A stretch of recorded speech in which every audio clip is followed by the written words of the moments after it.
It is midnight. Somewhere in a forest you cannot see, a sound begins, low at first, then rising, then joined by another voice, then another, until the whole night is filled with it, the howl of wolves, and somewhere in your chest, something responds to that sound, something ancient and wordless that you cannot quite name. You have never lived in a forest. You have probably never seen a wild wolf, and yet that sound does something to you. Every human culture on Earth has a relationship with the wolf howl. Every mythology, every folklore tradition, every set of ancient stories includes it, and almost all of them connect it to the same thing.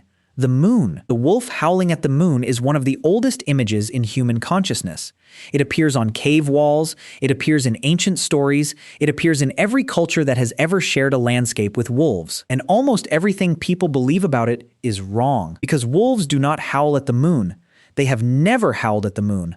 The moon has nothing to do with it. What is actually happening when a wolf pack howls into the night is one of the most sophisticated communication systems in the animal kingdom, and understanding it will change how you hear that sound forever. Let's start by demolishing the myth completely. Do wolves howl more during a full moon? Researchers have studied this. The data is unambiguous. There is no statistically significant relationship between lunar phase and wolf howling frequency. Wolves howl on moonless nights. They howl on cloudy nights when the moon is invisible. They howl at dawn. They howl at dusk. They howl in the middle of the day when the mood strikes. The moon is not the trigger. The moon never was the trigger. So where did the myth come from? The most likely explanation is perceptual bias. Wolves howl most actively at night. On a full moon night, humans could see further, travel further, and were more likely to be outside and alert. The nights when humans were most likely to hear wolf howls were the nights when the moon was brightest. The correlation was never between wolves and the moon. It was between humans and the moon.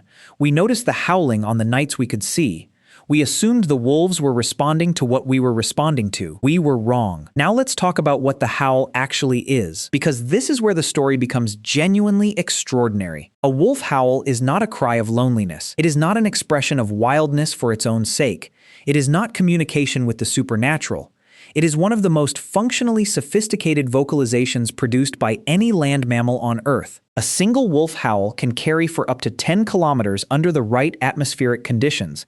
It contains individual identification information, the specific acoustic signature of the howling wolf, that other wolves can recognize across that full distance. It carries location data. It carries emotional state information. And when multiple wolves howl together in a chorus, the combined acoustic output becomes something extraordinary. A pack of 6 wolves howling in chorus can produce sound patterns that give a listening wolf, a rival pack, a lone wolf, a predator, the impression of a much larger group than actually exists. The howl is not just communication, it is acoustic warfare. Let's break down the specific functions because there are several, and they are all operating simultaneously. The first and most fundamental function is location. Wolf packs cover enormous territories, sometimes hundreds of square kilometers. Pack members separate during hunts, during scouting, during the daily movements of a socially complex group operating across a large landscape. The howl is how they find each other. A wolf that has become separated from its pack howls. The pack hears it and responds. The separated wolf hears the response and orients toward it. The reunion is coordinated across kilometers of forest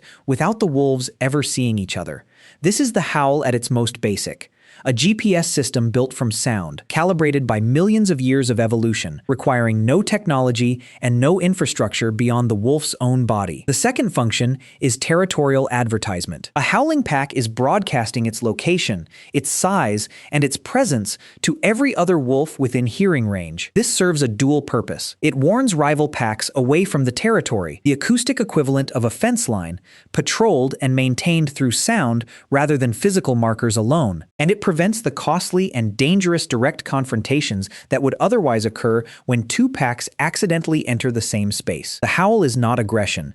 It is the thing that makes aggression unnecessary. Rival packs that hear a full pack chorus howling from a territory typically change course and avoid that area. The territorial advertisement system works so well that many potential conflicts are resolved at a distance of several kilometers without the wolves ever making visual contact. The third function is social bonding, and this is the one that most people never hear about. Before a group howl, something remarkable happens in the pack's behavior. The wolves become visibly excited.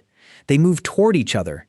They make physical contact, touching, rubbing, tail wagging, the body language of animals that genuinely want to be close. And then they howl together. The group howl is not just acoustic coordination, it is a bonding ritual. It synchronizes the pack emotionally. It reinforces social relationships. The shared experience of producing sound together, of hearing your voice merged with the voices of your family, does something neurological in the wolf that looks, from the outside, like joy. Researchers studying wolf behavior have noted that pack members that howl together subsequently show increased affiliation behavior, more grooming, more play, more cooperative behavior during hunts. The howl is social glue. It holds the pack together not just across physical distance, but across the emotional distance that builds between individuals living in high-stress, high-stakes social environments. The fourth function is recruitment and mate finding. A lone wolf separated from its pack or dispersing to find new territory will howl, broadcasting its presence, its individual acoustic signature, and its social availability across the landscape. Other lone wolves hear it.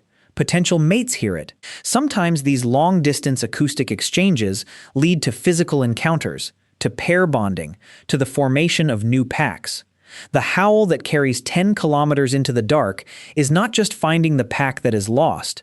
It is sometimes finding the pack that doesn't exist yet. Now let's come back to the moon. Because even though the moon is not the trigger, there is something worth saying about why this myth is so persistent across so many cultures. The wolf howl and the full moon are both things that happen at night.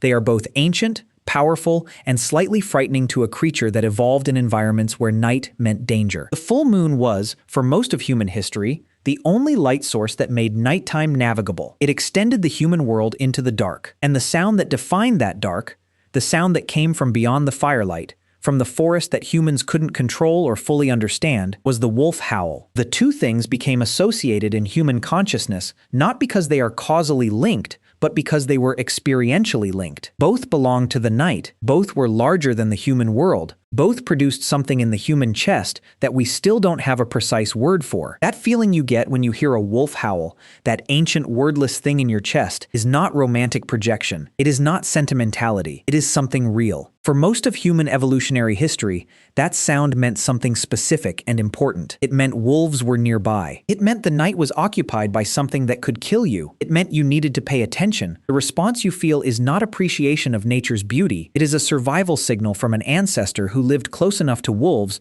to need to respond to their sound. The howl meant something to them in the most immediate possible way. And somewhere underneath everything modern life has layered on top, it still means something to you. Not the moon, not mythology, something older than both. The sound of a social animal calling to its family across the dark. And somewhere in you, in the part that is still made of the same ancient materials as everything else that lives, you recognize it because you are also a social animal. You also know what it means to call across the dark and wait for an answer. It is midnight. Somewhere in a forest you cannot see, a sound begins, low at first, then rising, then joined by another voice, then another, until the whole night is filled with it, the howl of wolves. Now you know what it means.